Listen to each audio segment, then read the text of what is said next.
స్వతంత్రం వచ్చి 75 ఏళ్లు గడిచినా 54% రిజర్వేషన్లను బీసీలకు కల్పించలేదన్నారు రాజ్యసభ సభ్యులు ఆర్ కృష్ణయ్య.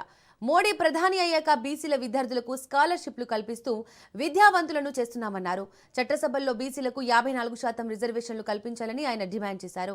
ఎస్సీ ఎస్టీ బీసీలకు కోర్టుల్లో, ప్రైవేటు సెక్టార్లలో రిజర్వేషన్ కల్పించాలన్నారు ఆర్ కృష్ణయ్య. లభించి 76 ఏళ్లు గడిచింది. అయినా ఈ దేశంలో 76 ఏళ్లు గడిస్తే కూడా 56% జనాభా కలిగినటువంటి బీసీలకు ప్రజాస్వామ్యబద్ధమైన హక్కులు కానీ రాజ్యాంగబద్ధమైన హక్కులు ఇంతవరకు లభించలేదు. నేటి ప్రధాని నరేంద్ర మోడీ బలమైన ప్రధాని. ఆయన హయాంలో అనేకమైన విప్లవాత్మకమైనటువంటి మార్పులు జరుగుతున్నాయి దేశంలో. ఈ దేశంలో గతంలో జరిగిన ఏ మార్పు కూడా ఇంత పకడ్బందీగా జరగలేదు. ప్రపంచం కూడా భారతదేశం వైపు తొంగి చూస్తున్నాడు. ఏంటిది, భారతదేశం ఒక అగ్రదేశంగా తయారవుతుందని. ఒకప్పుడు మన భారతదేశం బీద దేశాల సరసన ఉండే.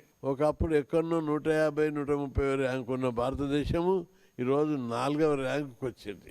ఇది ఇంకా తొందర లోపల 3వ ర్యాంకు పోతుంది.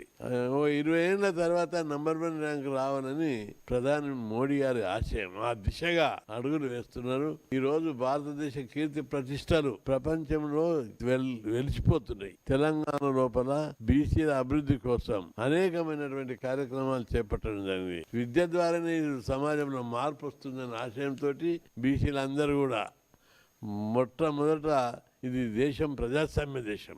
ఈ దేశం లోపల ప్రజాస్వామ్యం లోపల అన్ని కులాలకు, అన్ని సామాజిక వర్గాలకు వారి వారి జనాభా ప్రకారము రాజకీయ వాటా ఉండాలి. కానీ 76 ఏళ్ళు అయితే వాటా ఇవ్వలేదు.